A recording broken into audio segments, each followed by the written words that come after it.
his neck. And whoever seeks guidance in other than the book of Allah, Allah will lead them astray. Really, you don't have to go past these two sentences to understand why the Muslim Ummah is in the decadence that it is in today.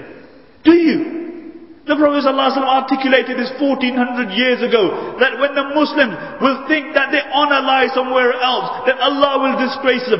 Look at the Sahaba radiallahu anhum. These were a group of people who were regarded by the rest of humanity as asfal safilin. And then the Prophet ﷺ came and he transformed these people. He brought an impetus, he brought a drive, and this was Islam. And then these very people who were regarded as the worst of people became the best of people to walk upon this earth after the Anbiya alayhi salatu wasalam. What was it? It was Islam. See, for other people, other philosophies will work. For other people, other ideologies will work. But for the Muslims, nothing besides Islam will work. Because this is ummah regarding what the Prophet Allah subhanahu wa ta'ala articulates in the Quran. كُنْتُمْ خَيْرَ أُمَّةٍ أُخْرِجَتْ لِلنَّاسِ تَأْمَرُونَ بِالْمَعْرُوفِ وَتَنْهَوْنَ عَنِ الْمُنْكَرِ. That you are the best of creation. You are taken out for mankind. Now, if you think that you're Israelizing some other philosophy and ideology, you're deluded. The only time the Muslims had respect were when they held on to the deen of Allah subhanahu wa ta'ala. Look at history. And then when they turned away from the deen of Allah subhanahu wa ta'ala, Allah turned away from them.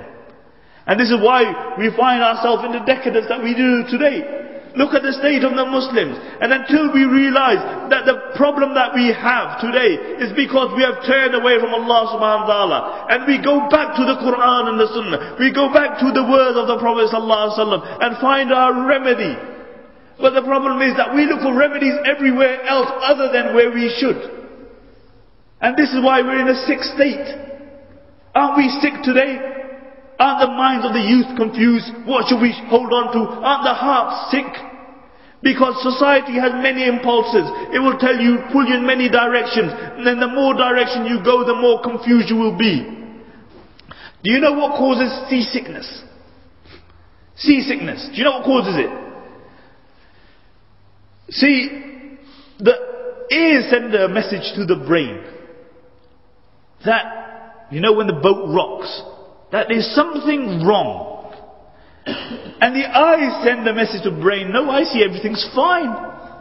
So you have two confusing messages going to the brain. And as a consequence, you feel sick, you vomit. You feel sick. And this is why today you will find that the Muslim Ummah is sick, because we are pulled in so many directions. The minds are sick, the hearts are sick, the brains are confused. And the only thing which remedies seasickness is what? That when you come up to the top deck and you look at something which is totally straight, like the horizon, then all the confusion is removed. And similarly, there is only one guidance for us.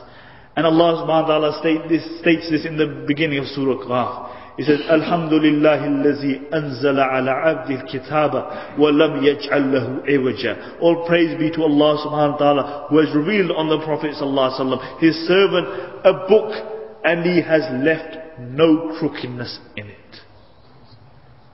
And until we return to a book which has no crookedness, we will remain in the confusion that we find ourselves in today. May Allah subhanahu wa ta'ala make us from amongst those who follow the sunnahs of the Prophet sallallahu alaihi wasallam. May Allah subhanahu wa ta'ala make us from amongst those in a time of fitna.